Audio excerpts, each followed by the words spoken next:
Hello everyone, I'm Pastor Tamaka, Apostolic Believers of Christ International, YouTube channel. The program like is share, subscribe, and post notification bell for update every day the new videos. Thank you so much. God bless us all. Magandang umaga po sa lahat sa ating mga viewers, listeners dito po sa ating YouTube channel, sa Facebook. May kapayapaan at habag, biyaya ng Diyos ay sa atin sa magitan ng ating Panginoon Hesus Kristo. Ito po lingkod kay Cristo Jesus, Pastor Tumaka, Apostolic Believers for Christ International. Kapatid, sa oras na ito, una sa lahat, magpasalamat tayo sa Panginoon sa kanyang kabutihan. Hindi po tayo pinabayaan ng Diyos sa bawat araw. Patuloy po tayo ginagabayan ng Panginoon kahit na po sa ating mga pagkukulang sa Panginoon. Subalit, hindi po tayo pinabayaan ng Diyos. Patuloy po tayo na binigyan ng pagkataon na ang kanyang salita ay ating mapakinggan. Kasi ang salita ng Diyos, mga kapatid, ito po ang liwanag ng ating mga paa. Kaya huwag kalimutan, una sa lahat, mga kapatid, na magpasalamat tayo sa Panginoon dahil ang Panginoon napakabuti po sa atin. No? Hindi po tayo pinabayaan ng Diyos. Hindi naman tayo talaga sakdal. No? Subalit, binigyan pa rin tayo ng pagkataon na itong mga video na ating ginagawa ay maparating po natin ang mensahe ng Diyos sa buong sanlibutan. Kaya dapat natin bigyan ng pagkataon, mga kapatid, ang salita ng Diyos para po na malalaman natin ang ating dapat gawin habang tayo nananahan dito sa ibabaw ng lupa. Na ayaw ng Panginoon mapahamak ang tao. So mapahamak lang po tayo kung ang tayo namumuhay po sa salimutan, ang tayo lang po nasusunod. Kaya mawalang kabuluhan po ang lahat sa ating pamumuhay sa salimutan na ito kung ang ating pamumuhay, mga kapatid, ay puro na lang ang ating ginagawa ang ayon lang po sa ating kagustuhan. Mga kapatid, sa oras na ito, tayo po ay makinig ng salita ng Diyos dahil ito po ang layunin ng Diyos kung ano ang ating dapat gawin. Makinig muna tayo sapagkat ang salita ng Diyos ang liwanag, no, ng ating mga paa at naging tanglaw ng ating daan. So kaya hindi pa huli ang lahat, mga batid, habang na tayo po ay namumuhay sa libutan ay hindi tayo pinabayaan ng Diyos dahil habang buhay pa tayo may pag-asa. Yan, mga kapatid, ang sabi ng Biblia sa sulat po ni Haring Solomon na habang buhay pa tayo may pag-asa. Dahil yan po ang nais ng Panginoon talaga na ang tayo pinubuhay sa libutan na dapat natin malaman kung ano ang kanyang kalooban. Sa Ecclesiastes, kung mga aral, Kabanata Siyam, talata 4, ito po sinabi ng Panginoon, habang may buhay ang tao, may pag-asa, may kasabihan nga, mas mabuti pa ang buhay na aso kaysa sa patay na leon. Yan po, mga kapatid, no? So kaya, dahil buhay pa tayo, may pag-asa pa po tayo. Bago natin isipin na itong kasalanan natin ang naging harang po ng plano ng Diyos. Dahil alam ng Diyos na ano ang kanyang gawin para mapawalang sala po tayo. Kaya po, isinugo talaga niya ang kanyang kaisa-isang anak para ang lahat sa mampalataya hindi mapahamak, kundi magkaroon tayo ng buhay na walang hanggang. So yun po ang nakita ng Panginoon. Hindi naman tayo perfect, pero isinugo niya ang kanyang kaisa-isang anak upang sumampalataya hindi mapahamak, kundi magkaroon ng buhay na walang hanggang. In John 3:16 is a common verse, mga kapatid, pakinggan natin. Sapagkat ganito ang pag-ibig ng Diyos sa mga tao sa sanlibutan, ibinigay niya ang kanyang bugtong na anak, upang ang sino mang sumasampalataya sa kanya ay hindi mapahamak, kundi magkaroon ng buhay na walang hanggan. Yan po, mga kapatid, napakaliwanag po. Kaya po ang kasalanan natin hindi po yan ang hadlang sa plano ng Diyos. Tayo lang po ang naging hadlang, no? Tayo lang po naging hadlang. Alam naman ng Diyos, makasalanan talaga ang lahat ng tao.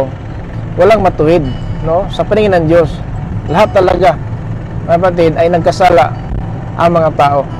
Walang matuwid sa paningin ng Diyos, mga kapatid. Tandaan po natin yan, ayon po sa Biblia, sa 5:3, in verse 3, sa Salmo. Ito sinabi sa verse 3, mga kapatid, sa Psalms 53, verse 3. Ngunit ang lahat ay naligaw ng landas, at pare-parehong nabulok ang pagkatao. Wala kahit isa man ang gumagawa ng mabuti. Ayan po, kaya nga, isinugon niya ang kanyang kaisa-isang anak kasi walang isa man na gumawa ng mabuti. Okay mga kapatid, sinabi ko na nga, hindi hadlang sa harapan ng Diyos ang kasalanan natin sapagkat isinugo po niya ang kaisa-isang anak para na lahat sumpalataya hindi mapahamak kundi magkaroon ng buhay na walang hanggang. So mga kapatid, dito sa 1 Timothy chapter 2 in verse 6, ganito po ang sinabi ni Apostol Pablo kay Timoteo. 1 Timothy chapter 2 verse 6. Ito po ang sinabi ng Biblia. Binigay niya ang buhay niya bilang pantubos sa lahat ng tao. Ito ang nagpapatunay na nais ng Diyos na maligtas ang lahat ng tao. At inihayag niya ito sa takdang panahon. Amen. So ganyan po. Alam ng Diyos, walang gumawa ng matuwid, wala kahit isa. Hindi po tayo matuwid. Kahit tayo mga pastor nga ng palataya, mga Christian, pari man, tagapagturo, hindi man tayo sakdal. Hindi sinasabi na pari tayo, pastor tayo, hindi tayo magkakamali. Magkakamali pa rin tayo. Kahit anong ginawa ng tao sa libutan, kahit gaano kamatuwid pa sa paningin ng tao ang kanyang ginagawa sa paningin ng Diyos, pero magkasala pa rin mga kapatid. Tandaan po natin yan kasi sinabi ng Biblia sa City 20 dito sa mga ngaral kung Ecclesiastes mga kapatid. Ganito po sinabi ng Biblia sa City 20 sa mga ngaral kung Ecclesiastes mga kapatid. Wala ni isang tao rito sa mundo ang laging gumagawa ng mabuti at hindi nagkakasala. Diba? So ganun talaga. Walang matuwid sa mundo. Kahit na pastor ako, pari ako, tagapagturo ako ng salita ng Diyos, hindi po basihan yan. Hindi po basihan yan na talagang katanggap-tanggap na po tayo sa Panginoon. Kasi kahit anong gawin nating mabuti kung matuwid, magkasala pa rin tayo. No? Magkasala pa rin tayo. Ngunit sa habag ng Diyos, ang nais ng Panginoon na dapat natin itanim sa ating puso ang salita para maiwasan ang pagkakasala. Pakinggan natin 119 in verse 11 dito po sa Psalms kung mga awit mga kapatid. Ang salita niyo ay iningatan ko sa aking puso upang hindi ako magkasala sa inyo.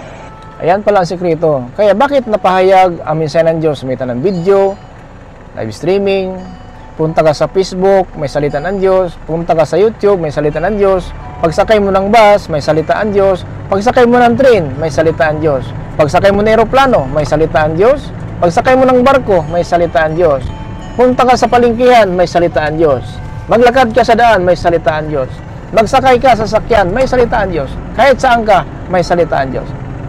Bakit? Kasi mga kapatid, alam ng Diyos, kunting panahon na lang, siya ay babalik. Kunting panahon na lang, babalik na po ang Panginoon at ayaw niya ang kanya mga hinirang noon pa lang ay mapahamak. 22:11-12 dito po sa pahayag. Pakinggan natin ang sinabi sa pahayag sa 22:11-12. Ganito po ang sinabi ng Biblia. Ang masama ay magpapakasama pa, at ang marumi ay magpapakarumi pa. Pero ang matuwid ay magpapakatuwid pa, Verse 12. at ang banal ay magpapakabanal pa. Verse 12. Sinabi ng Panginoong Jesus, "Makinig kayo, malapit na akong dumating. Dala ko ang aking gantimpala sa bawat isa ayon sa mga ginawa niya." So ganyan mga kapatid. Bakit po napadali? Punta ka sa Facebook, may salita na po ang Diyos. Kasi sa Facebook, maraming mga tao ngayon na may Facebook. YouTube, Maraming YouTube ngayon, mga YouTuber sa buong salimutan, halos ang mga tao nag-hit sa YouTube kasi sa YouTube mayroong pong benefit kung sabihin natin mga kapatid, ito po ang kunting nakakatulong din sa pangailangan ng tao. Pero hindi lang yan po na matustusan ang pangailangan natin sa mga material na may katapusan, at ito din ginagamit ng Panginoon ng YouTube, Facebook, na ang kanyang salita ay ma-spread natin sa buong salimutan para makapaghanda tayo sa oras na tayo alis sa salimutan na ito. Na hindi po lahat na tumatawag sa Panginoon ay makapasok sa kaharian ng Diyos. So ang sabi niya, ang mga masama, magpagkasama. Ikaw ang gusto mo yan. Kung masama ay magpapakasama pa. Bakit? Inutusan ka ba ng Diyos magpagkasama ka? Ang sabi, ang masama ay magpagkasama. At ang mga marumi, Ang marumi ay magpapakarumi pa. hindi ka patuloy. Gusto mo yan, ha? Gusto mo yan. Kasi ang hatol ayon sa ating gawa. At ang matuwid, Pero ang matuwid ay magpapakatuwid pa. ang may sabi matuwid ay patuloy natin ang ating pagkamatuwid. Hindi kay tuwid-tuwiran lang, pero liko pala sa paningin ng Diyos. Yung matuwid talaga na pamumuhay, hindi kay tuwid-tuwiran, pero sa harapan ng Diyos, baliko pala isipan natin, baluktot. So hindi po, mga batid, ang banal. Ang banal ay magpapakabanal pa. So tayo na gusto mong pagkabanal, pagpatuloy tayo sa pagkabanal. Kasi ang hatol natin na sa ating gawa. Verse 12. Sinabi ng Panginoong Jesus, makinig kayo, malapit na akong dumating. Dala ko ang aking gantimpala para sa bawat isa, ayon sa mga ginawa niya. So yan po mga kapatid. Kaya ang Diyos, hindi kaagad pinatay tayo makasalanan kasi ito, patayin ko agad. Hindi po, kaya pinaparito ang kaisa-isang anak para po tayo makasalanan ay magkaroon ng buhay. Tandaan po natin mga kapatid na si Apostol Pablo natupatunay na si Kristo Jesus na parito, no, tapat ang pasabi, si Kristo Jesus na parito upang iligtas ang makasalanan. Kaya lamang tayo na makasalanan kaysa nagpatuwid-tuwiran yung para baluktot ang pamumuhay sa paningin ng Diyos. Ito ang katotohanang dapat tanggapin at paniwalaan ng lahat. Naparito si Kristo Jesus sa mundo para iligtas ang mga makasalanan. So diyak pa tayo kung pinagpala tayong makasalanan sapagkat nagparito niya para sa ating makasalanan. Maliban sa mga tao nagpatuwid-tuwiran, pero yung pala baluktot ang pamumuhay, hindi pwede po. Pero lamang tayo makasalanan, may pag-asa tayo makasalanan sapagkat pinatunayan ng Biblia sa 1 Timothy in chapter 1 verse 15 up to 16. Ito ang katotohanang dapat tanggapin at paniwalaan ng lahat. Naparito si Kristo Jesus sa mundo para iligtas ang mga makasalanan. 16. At ako ang pinakamakasalanan sa lahat. So, siya pinamakasalanan sa lahat. Anong kasalanan natin? Hindi pinakatumba sa kasalanan ni Apostol Pablo. Kasi pinatunayan ng Biblia na siya ang pinakamakasalanan sa lahat. Ngunit, sa verse 16, Ngunit kinaawangan ako ng Diyos para makita ni Hesukristo sa pamamagitan ko kung gaano siya katiyaga sa mga makasalanan. Sisilbing halimbawa ang ginawa ni Kristo sa akin para sa iba na sasampalataya sa Kanya na pagkakalooban niya ng buhay na walang hanggan. para sa iba na sasampalataya sa Kanya na pagkalooban ng buhay na walang hanggan. Kaya nga, sinugoon niya ang Kanyang kaisa-isang anak dito sa limutan, ang pangalat sa sampalataya hindi mapahamak, kundi magkaroon ng buhay na walang hanggan.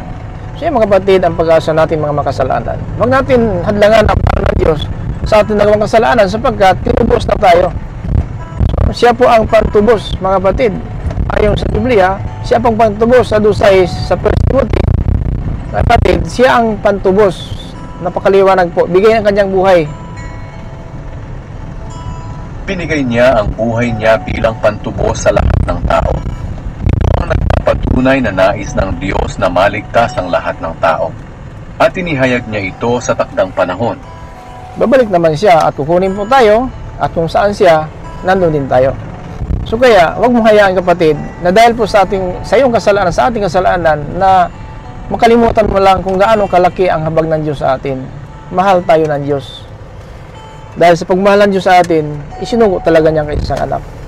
Yan mga kapatid, ay pinanay ng Biblia na hindi natin matumbasan kung gaano kalaki ang pag-ibig ng Diyos sa atin. Kasi ang Diyos talaga umibig. Hindi po tayo. Pakinggan natin sa 4:15 hanggang po sa 19.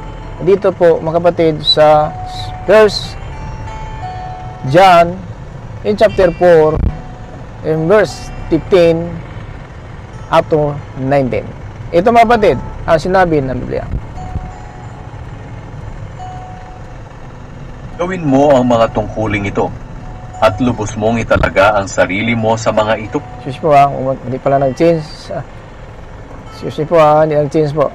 Ulitin natin, chapter 4, verse 15 up to 19 sa 1 John chapter 4, 15 to 19.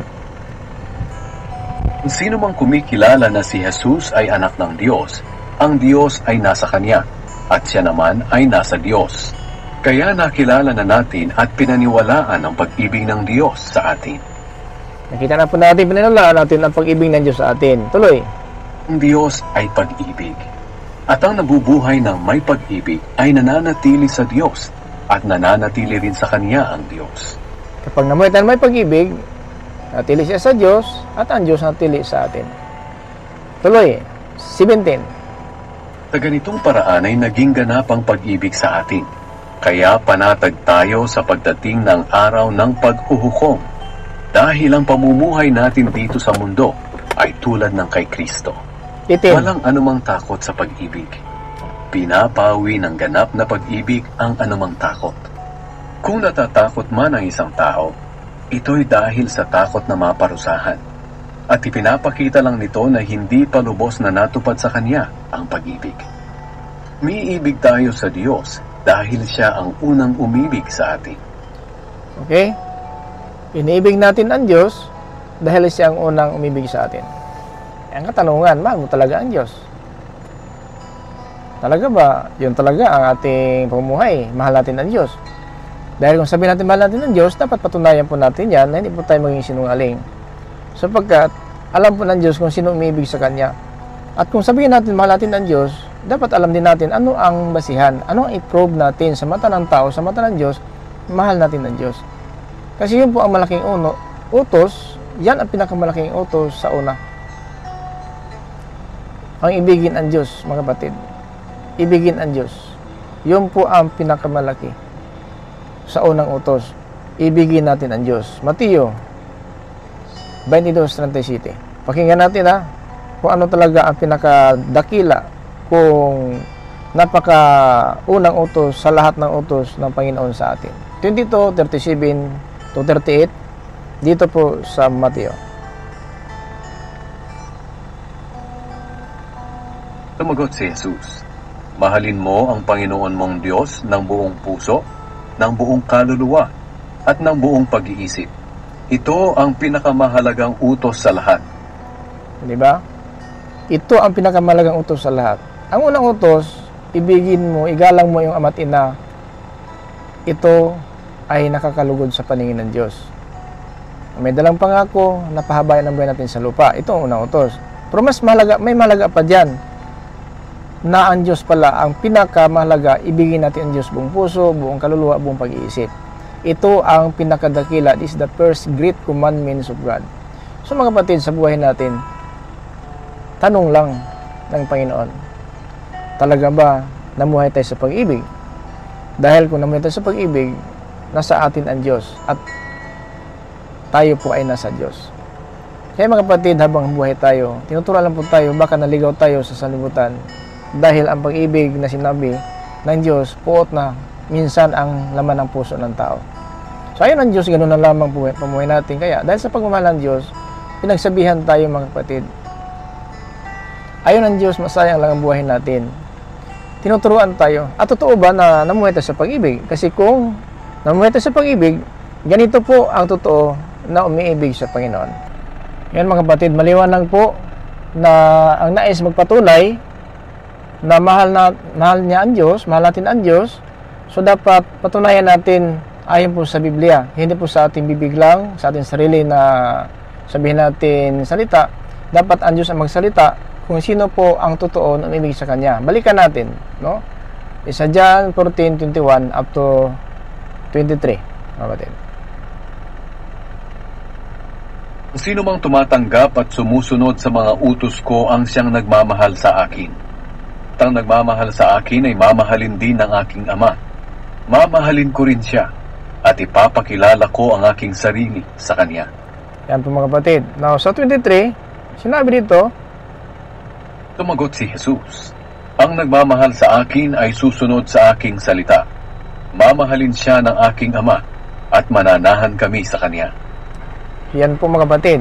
So, nais naman kaya natin patunayan na mahal natin ang Diyos dahil po ito yung pinakadakila. This is the first great commandments of God. So, yan po ang pinakadakila sa lahat ng utos ayon po sa Biblia. No, kaya kung nais patunayan natin mahal ang Diyos, so dapat lang ipakita natin sa mata ng Diyos, sa mata ng tao na talagang may katibayan kung mai-prove natin na mahal natin ang Diyos. Ano mga kapatid na prove na mahal ang Diyos? Balikan natin ang ayon po sa Biblia, sa John 14:21. Sino mang tumatanggap at sumusunod sa mga utos ko ang siyang nagmamahal sa akin. At ang nagmamahal sa akin ay mamahalin din ng aking Ama. Mamahalin ko rin siya at ipapakilala ko ang aking sarili sa kanya. So, di ba? Kaya nga, marami nag-accept ngayon ng Kristiyano sila, inibig ang Diyos, pero hindi nakilala ang Diyos. Kasi ang sa kanyang iniibig, magpakilala siya. So, dahil kung sabihin natin, mahal natin ang Diyos, hindi natin kilala ang Diyos, so maging sinungaling tayo sapagkat pinatunayan niya at magpakilala ako sa kanya. Pero bakit ngayon marami pong nagtuturo ng Biblia na hindi po magkapareha sa pagpatutuo ng mga apostol kung sino si Jesucristo? Yan po, ibig sabihin, yan dyan po ang katibayan, yan po ang isang basihan ng totoo na gumagawa ng kalooban ng Diyos. So, sino po ang gumawa? Kanyang kalooban, siya ang umiibig at magpakilala daw siya. Ibigin siya ng aking Ama, ibigin ko rin siya at magpakilala ako sa kanya. Kaya hindi natin maiwasan, mayroon po mga tao talaga na sabihin natin nangaral ng salita ng Diyos pero hindi pakilala nila kung sino si Jesus, sino ang anak na isilang ni Maria at ano ang Espiritu Santo. Yun po may kaibahan po sa mga kapatid ng aral. Kaya hindi maiwasan talaga kasi pinatunayan ng Panginoon po ito na kung totoo ibig nasa atin ang kanyang salita, tayo pong totoo umiibig at ibigin tayo ng Ama at ibigin niya tayo at magpakilala siya sa atin. Sino mang tumatanggap at sumusunod sa mga utos ko ang siyang nagmamahal sa akin. Ayan po So, bakit damahalin din ang Diyos? Sapagkat ang Diyos ang unang nagmamahal sa atin. Kasi kung hindi sinugo sa atin ang kaisa-isang anak niya, pahamak tayo. Malipin tayo ng kasalanan at dahil dyan, parusa po ating kantungan. Pero dahil po sa pag-ibig ng Diyos, isinugo niya ang kanyang isang anak dahil yun po ang basihan at katibayan ng may pag-ibig nakikita talaga sa gawa. Hindi po nagsalita ang Diyos na mahal ko kayo. Kung hindi nakita natin, i-prove ng Panginoon na ang kanyang anak ipadala sa sanlibutan, paano tayo magkaroon ng kaligtasan?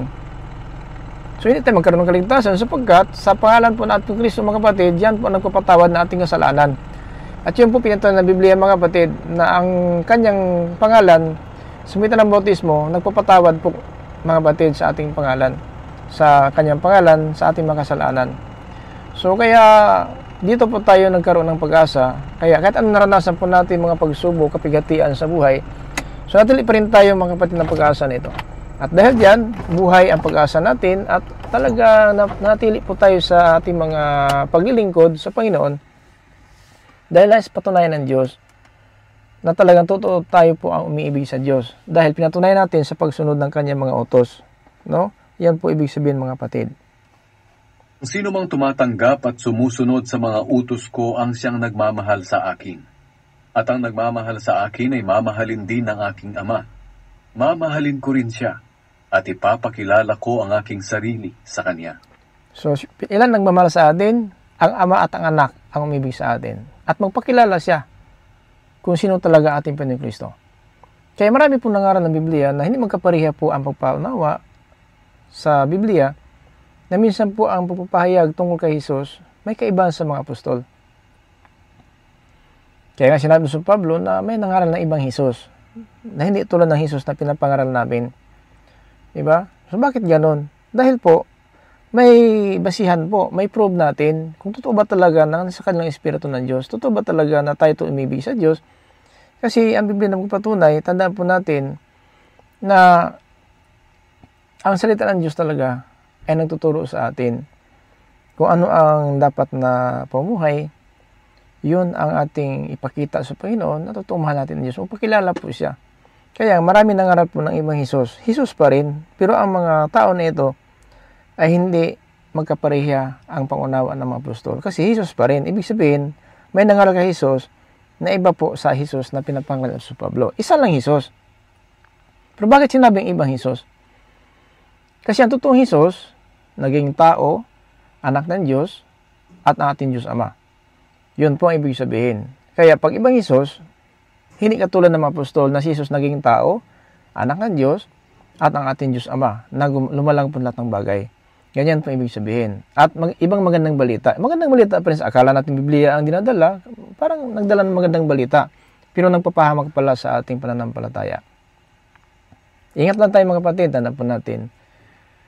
Hindi pa uli ang lahat, napakaganda po ng plano ng Diyos sa buhay natin, na sana magkaroon tayo ng kaligtasan. Subalit mga kapatid, ang kaligtasan na ito ay naging kapahamakan dahil po ang ating pamumuhay sa libutan, kulang pa po tayo ng pangunawa at kulang tayo sa panahon para po sa Panginoon. Minsan po, mas marami ang panahon natin kaysa Panginoon. Pero ano yung sinabi ng Biblia? Unahin mo natin paghanap ng kaharian, no? At ang pagiging matuwid na mula sa Diyos. At ang bagay na ating hinahangad ay ibigay ng Diyos yan. Kaya lang dahil po sinangad natin, minsan po ligaw na tayo, no, sa pag-asa na ito. Kaya ingatan tayo mga kapatid, kasi ang pag-ibig talaga ang pinakauna, mga kapatid, sa pinakadakila sa unang utos. Kung may unang utos, dito sa Ephesians chapter 6 verse 1 up to 3, na ibigin natin kung igalang natin ama at ina, mahalin natin ating mga magulang. So, mayroon pang mas dakila dyan. Ito po ang Diyos.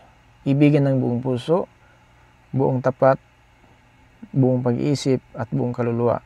Maliwanag po mga batid sa 22:37. Yun po ang mas mahalaga pa sa unang utos na dapat natin ito gawin para po hindi po tayo maligaw dito sa libutan na ito. Mateo 22:37-38. Sumagot si Jesus, mahalin mo ang Panginoon mong Diyos ng buong puso, ng buong kaluluwa, at ng buong pag-iisip.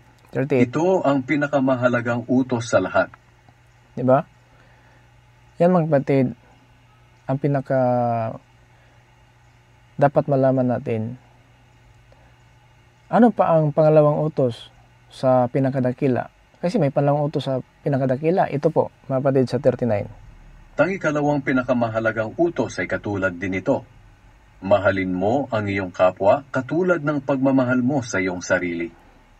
Pangalawang utos sa pinakadakilang utos, ibigin ang Diyos. Sa pangalawa sa dakilang utos, ito po, ibigin ang ating kapwa tulad na ating pagmamahal sa ating sarili. Pangalawa po yan, mga kapatid, sa dakilang utos. Ang unang utos naman, mga kapatid, sa 10 utos, ito mga kapatid, huwag sasamba ng Diyos-Diyosan. Huwag gagawa ng larawan. Sa 10 utos po yan. Pero itong pinakadakila sa unang utos, itong pangalawa, ito pong ibigin ang iyong kapwa gaya ng iyong sarili. So kung doon tayo sa 10 utos, iba din sa 10 utos. Ang 10 utos, huwag kang magkaroon ng ibang Diyos sa harapan ko. Yun po ang utos mga kapatid. Din ito po pinakamalaga, ibigin ang Diyos. At sa pangalawa, sa pinakamalaga, ibigin ang ating kapwa gaya ng ating sarili. Now, sa 10 utos mga kapatid, ito ang 10 utos sa Exodus chapter 20 verse 3 up to 17. Ito mga kapatid ang 10 utos. Para malaman natin, baka tama ito pastor. Mayroon pa po. Mayroon po 10 utos dito sa Exodus chapter 20 verse 3 up to 17. Pakinggan natin. Huwag kayong sasamba sa ibang mga Diyos, maliban sa akin. Unang utos, maliban sa dakila, mayroong 10 utos na may unang utos, huwag tayong sasamba ng ibang Diyos maliban sa akin. Huwag kayong sasamba sa ibang mga Diyos, maliban sa akin. Okay? So, kailangan magsamba tayo sa Espiritu Katotohanan. Walang ribulto, walang larawan, para po matupad natin ang 10 utos. Pangalawang utos, pakinggan natin sa verse 4. Huwag kayong gagawa ng mga Diyos-Diyosan na anyo ng anumang bagay sa langit o sa lupa o sa tubig. So, pangalawang utos, huwag gagawa ng mga diyos-diyosan na anyo na anumang bagay na sa langit at sa lupa o sa tubig. Sa langit, kapatid, sabi nila, may tuin, may buwan, may araw. Minsan po, ang araw ay sinasamba ng tao. Ang buwan, minsan sinasamba ang tao. Ang bituin, minsan sinasamba ng tao. Ang Panginoon Kristo, ilan sa langit, ginawaan po ng larawan para sambahin po sa lupa. Hindi po, nasa langit pong Panginoon. Bawal nga paggawan po ano sa taas sa langit o sa lupa. Ito mga santos. Sa lupa, may mga hayop gumagapang, ginawa nila Diyos-Diyosan. Ang anyong tao, ginawang Diyos-Diyosan. So, bawal po yan. Hindi pinapagawan talaga. Huwag ninyong gagawa ng anyo. So, meaning, wala sana Diyos-Diyosan ngayon. Pero bakit mayroon? Negosyo po yan, mga kapatid. Pinagkapirahan din yan yun. Kaya, yun po nangyari. Kahit labag sa salita ng Diyos, gumawa po sila ng labag ng kalooban ng Diyos. So, ito mga kapatid, ang sinabi ng Biblia sa pangalawang utos po ito. Verse 4 balikan natin pangalawang utos sa verse 4. Huwag kayong gagawa ng mga diyos-diyosan na anyo ng anumang bagay sa langit o sa lupa o sa tubig. Kahit ano sa lupa, sa tubig, sa langit, huwag kang gagawa. Kaya walang ribulto sana, walang Diyosan sana kung tinupad itong pangalawang utos. Dahil sa verse 5 up to 6, huwag ninyo itong paglilingkuran o sasambahin. Dahil ako ang Panginoon na inyong Diyos, ay ayaw na may sinasamba kayong iba. So huwag sasambahin, huwag paglingkuran, dahil ako ang Panginoon Diyos na ayaw na may sasambahin kayong iba. At ang parusa, pinaparusahan ko ang mga nagkakasala sa akin, pati na ang mga anak hanggang sa 3 at 4 na henerasyon ng mga napupuot sa akin. So kahit na po ang anak natin, anak na anak natin, hanggang po sa apo natin, ito pang 4 na henerasyon, may parusa po nakatakda dito. Kaya mga kapatid, ingat po tayo sa 10 utos. Pangalawang utos pa mga kapatid, may kasama itong pamhimubuo ng Diyos. Verse 6, pakinggan natin. Pero ipinapakita ko ang aking pagmamahal sa napakaraming henerasyon na nagmamahal sa akin at sumusunod sa mga utos ko. Kaya pag sinunod natin utos ng Diyos, mahal tayo ng Diyos. At dahil mahal tayo ng Diyos, hindi po tayo pabayaan ng Diyos, maliban sa mga tao, mga sumuway kung kumakalaban sa Diyos. Parusa po ang gantungan. Now, mayan ang kapatid dapat malaman natin. Then, pangatlong utos, ito po sa verse 7. Pangatlong utos po ito. Huwag ninyong gagamitin ang pangalan ko sa walang kabuluhan. Ako ang Panginoon na inyong Diyos, ang magpaparusa sa sino mang gagamit ng pangalan ko sa walang kabuluhan. Kaya huwag natin gamitin sa panunumpa ang salita ng Diyos. Huwag gamitin ang pangalan Diyos sa walang kabuluhan na paraan. Kasi may galit po at may parusa po. Yan pong pangatlong utos. Pang-apat na utos, mga kapatid, sa verse 8, pang-apat na utos po ito. Alalahanin ninyo ang araw ng pamamahinga at gawin ninyo itong natatanging araw para sa akin. Magtrabaho kayo sa loob ng 6 na araw. Pero ang 7 araw, ang araw ng pamamahinga, ay italaga ninyo para sa akin, ang Panginoon na inyong Diyos.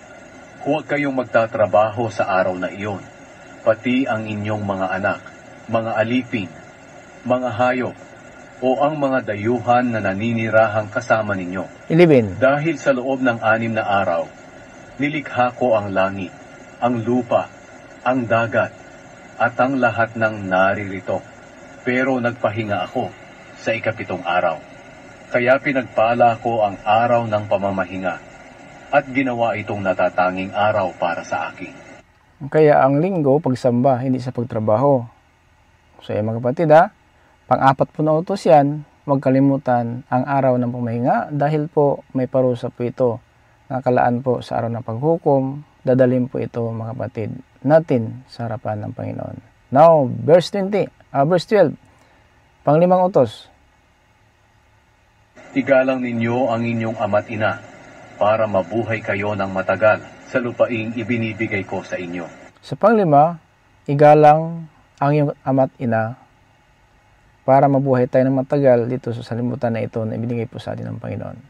Pang-5 po yan igalang ang ama't ina. Sa pangalawa sa dakilang utos, ibigin ang iyong kapwa gaya ng iyong sarili. Sa palimang utos, sa 10 utos, igalang ninyo ang inyong ama't ina para mabuhay kayo ng matagal sa ibabaw ng lupa na binigay po sa atin ng Panginoon. Sama tayo pero roon, kapatid, pahabain ng Panginoon ang buhay natin. Hindi basta-basta tayo alis sa libutan na walang kabuluhan. Alis man tayo sa libutan na mapayapa at may kasaganahan ng buhay. Sa pang-anim na utos, pakinggan natin sa verse 13, pang-anim. Huwag kayong papatay. Pang-7, Huwag kayong mangangalunya. pang-8, Huwag kayong magnanakaw. pang-9, Huwag kayong sasaksi ng hindi totoo sa inyong kapwa. pang-10, 17, Huwag ninyong pagnanasahan ang bahay ng inyong kapwa o ang kanyang asawa, mga alipin, mga hayop, o alinmang pag-aari niya. Yan po ang 10 utos, mga kapatid. So may dakila. May dakila. Ibigin ang Diyos buong puso, buong pag-iisip, buong kaluluwa. So, sa pangalawa po sa dakila, ibigin niyo yung kapwa gaya niyo yung sarili. Itong 10 utos po ito.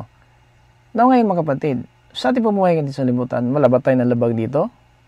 Kasi kung may isang labag dito, walang kabuluhan anuman ating pagmalaki sa ating pumuhay. Kay Santiago po, sinabi ito sa 2:10 sa Santiago. Ito ang explanation ni Apostol Santiago tungkol sa atin na may alam ng salita ng Diyos. At mag-ingat tayo sapagkat pag isa ang labag natin ito, walang kabuluhan ang pumuhay natin sa libutan na ito. Pakinggan natin 2:10 Santiago. Tumutupad sa buong kautusan, pero lumabag sa isa sa mga ito, ay lumabag na rin sa buong kautusan. So mga kapatid, ang paglabag sa kautusang kasalanan, tandaan po natin, ang tumutupad sa buong kautusan, lumabag naman ng isa. Mga ito ay lumabag na rin sa buong kautusan. So walang kabuluhan po. Hindi naman tayo pumatay ng ngalunya, nagsamba naman tayo Diyos-Diyosan, so walang kabuluhan din. Hindi tayo pa ng ngalunya, hindi tayo pumatay. Pero nagsimba sa Diyosan, so walang kabuluhan din. Hindi pa tayo na nagsimba sa Diyosan, pero ang pagsamba, ang pamahinga, nagtatrabaho tayo. Wala pa rin kabuluhan, kapatid.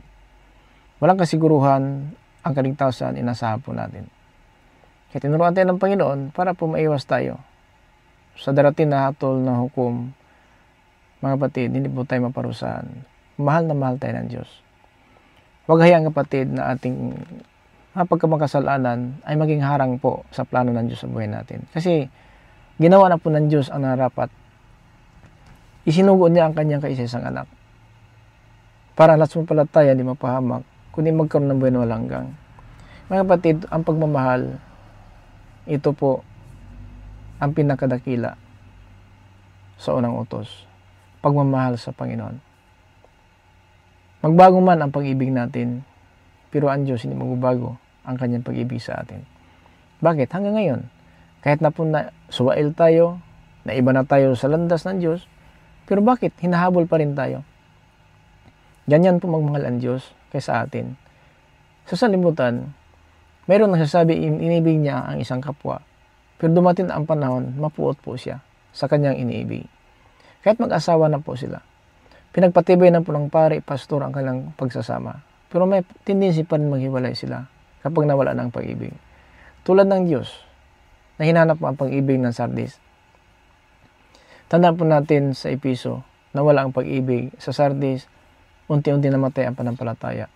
So, bawat iglesia ng Diyos, bawat manampalataya dito sa libutan, may tendency kaya pa rin na maaari po natin malabag ang kalooban ng Diyos. Maaari po. Dahil po, pinatunayan ng Biblia, ang Episo, unti-unti nawala ang pag-ibig. Yun po ang dahilan na pinadalhan po ng Panginoon kay Apostol Juan ang Episo para magsisi po at alalahanin saan sila nahulog. Ganyan po ang kalagayan natin. Pakinggan na lang natin sa pahayag in chapter 2 in verse 5. Kapatid, verse 4 up to 5. Ngunit ito ang ayaw ko sa inyo. Ang inyong pag-ibig sa akin ngayon ay hindi na tulad ng dati. Kaya ayaw ng Panginoon na yung pag-ibig natin noon, ngayon, iba na po. Dati po, maaga pa tayo sa simbahan. Dati po, pinaghanda na po natin na bukas ang pagsamba, nakahanda na po ang damit, nakahanda ng mga dapat gamitin sa pagsamba. Pero ngayon, ginagawa na po ng paraan ang damit at ang mga bagay para hindi makarating sa simbahan.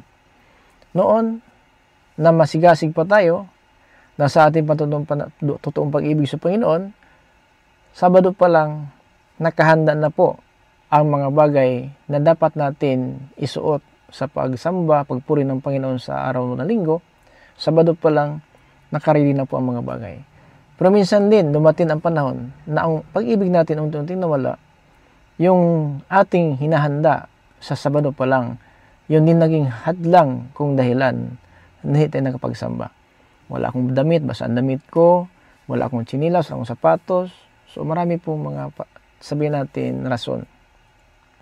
Pero na mainit pa, ang pag-ibig, mga kapatid, marami ang paraan. Yun po ang kalagayan natin. Kaya naghanap talaga ang Diyos, mga kapatid, ng pag-ibig natin. Tandaan po natin yan. Ayan mga kapatid, nakumbal natin ang Diyos, so dapat patunayan natin sa ating mga gawa. Sundin natin ang kanyang utos dahil po ang pag-ibig sa Diyos ay pinatunayan ng pagtupad ng kanyang mga utos. Kaya hindi sa bibig lang po natin ang pag-ibig natin, kundi ang pag-ibig natin mga kapatid ay sinasamahan po ng gawa. First John in chapter 3 verse 18, pakinggan natin mga kapatid, ito ang sinabi ng Biblia sa First John in chapter 3 mga kapatid, in verse 18. Ganito po ang sinabi ng Biblia. Pakinggan natin mga kapatid ang sinabi ni Apostol Juan para po sa atin mga kapatid. Anak, huwag tayong magmahalan sa salita lang, kundi ipakita natin sa gawa na tunay tayong nagmamahalan. Ayan po ha. So ang pag-ibig pala, hindi lang po sa bibig. Ang pag-ibig ay pinatunayan ng gawa. Kaya kung mahal natin ang Diyos, wala tayong ginagawa. Ito po sinabi ni Apostol Juan din sa chapter 14 verse 24 dito po sa John. Anong sinabi ni Apostol Juan sa kanyang sulat? Ayon po sa salita ng ating Kristo habang kasama sila. Ito mga kapatid ang sinabi 14:24 dito po sa John. Ngunit ang hindi nagmamahal sa akin ay hindi sumusunod sa aking mga salita.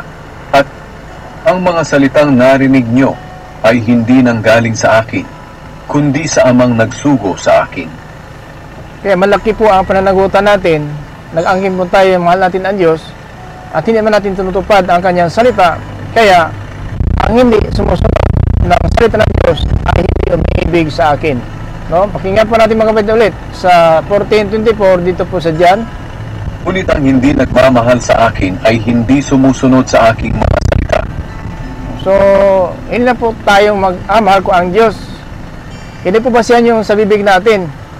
Kasi ang pagmamahal, mga kapatid, ay pinatunayan po ng gawa. Hindi po sa ating salita lamang na walang gawa. Kaya ang pag-ibig natin sa ating kapwa, hindi sa bibig lang, mahal ko ang kapwa ko, pero sa ating pamumuhay, mga kapatid, hindi naman nakita ng Diyos ang pagtupad, no, ng kanyang salita. At ang ating pag-ibig sa ating kapwa, walang nagawa nating kabutihan, kundi paninira, kung panghusga, kung panalait na lamang sa ating kapwa, mga kapatid. Kaya ang sinabi ni Apostol Juan, 1 John 3:18, Anak, huwag tayong magmahalan sa salita lang, kundi ipakita natin sa gawa na tunay tayong nagmamahalan. di ba? Yun po ang pinakasintro na mensahe natin na sana po ang buhay natin sa libutan, ito po ay kabubuhay natin, ay sana po pakinabangan natin. Huwag sana tayong mahatulan ng parusa dahil ang Diyos, mga kapatid, alam po niya ang laman ng puso ng tao sapagkat ang Panginoon nakatingin po sa puso.